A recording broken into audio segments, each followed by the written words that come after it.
Assalamualaikum warahmatullahi wabarakatuh.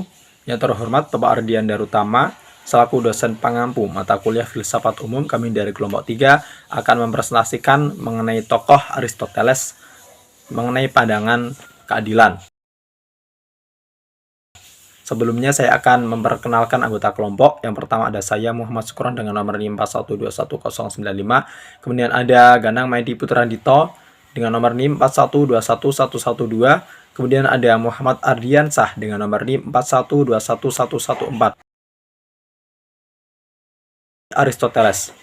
Ia lahir pada 384 sebelum Masehi di Stagira, Yunani. Dia berasal dari keluarga aristokrat. Ayahnya juga seorang dokter di istana Anintas.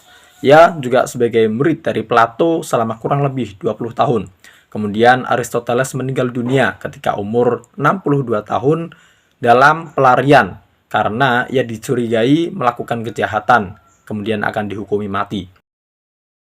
Pandangan Aristoteles mengenai keadilan. Menurutnya, keadilan tercipta ketika kita memenuhi hukum, dan dari keadilan tersebut akan memunculkan kebahagiaan bagi diri sendiri dan juga orang lain. Pandangan keadilan dimuat dalam karyanya yang berjudul Nicomancen Ethics. Kemudian, ia membedakan hak sesuai dengan proporsionalnya. Kesamaan proporsional menjadikan hak sesuai dengan kemampuan yang dimiliki oleh orang. Ia membagi keadilan menjadi keadilan universal yang merupakan hukum yang harus dipatuhi dengan berbudi luhur. Dan ia juga membagi menjadi keadilan khusus yang kemudian ia membaginya lagi menjadi keadilan distributif dan komutatif.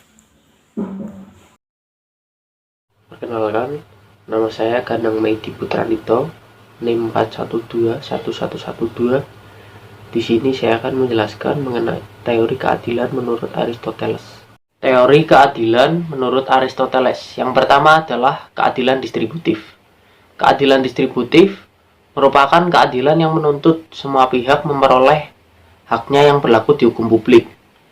Nah, contohnya adalah negara wajib memberikan hak rakyat di negaranya, dan rakyat pun harus melakukan kewajibannya kepada negara baik dalam bentuk pembelaan terhadap negara maupun pembayaran pajak secara teratur dan tepat waktu. Yang kedua adalah keadilan korektif. Keadilan korektif adalah keadilan yang memperlakukan sama dalam memberikan hukuman bagi semua pihak tanpa pandang bulu ataupun pangkat. Contohnya adalah badan DPR yang melakukan penggelapan uang. Wajib dihukum sesuai dengan peraturan yang ada, tanpa memandang kedudukan ataupun jasanya sekalipun. Kemudian adalah pencuri harus dihukum sesuai ketentuan yang telah ditetapkan, tanpa memandang anak siapa dan keluarganya siapa. Selanjutnya saya Muhammad Ardiansah, nomor induk mahasiswa 4121114. Aristoteles mengembangkan keadilan menjadi dua, yaitu keadilan natural dan konvensional.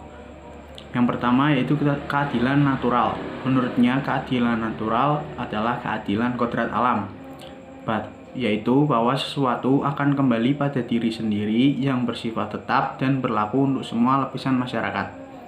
Seperti halnya seseorang senang menolong kesusahan orang lain. Suatu saat ketika orang tersebut mengalami kesusahan akan dibantu oleh orang lain juga. Seperti halnya hukum karma.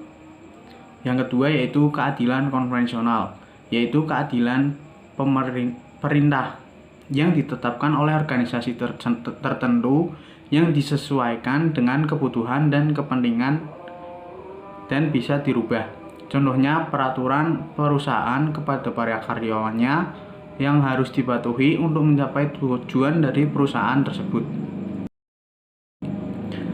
Selanjutnya yang terakhir yaitu teori keadilan Aristoteles yang dikemukakan Theo Huysbers sebagai berikut.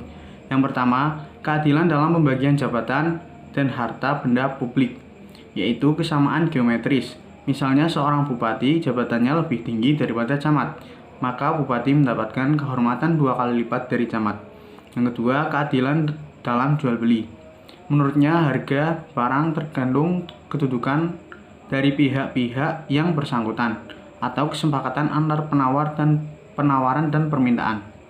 Yang ketiga, keadilan sebagai kesamaan arismatis dalam bidang privat dan juga publik. Seorang pencuri harus dihukum tanpa memandang kedudukannya.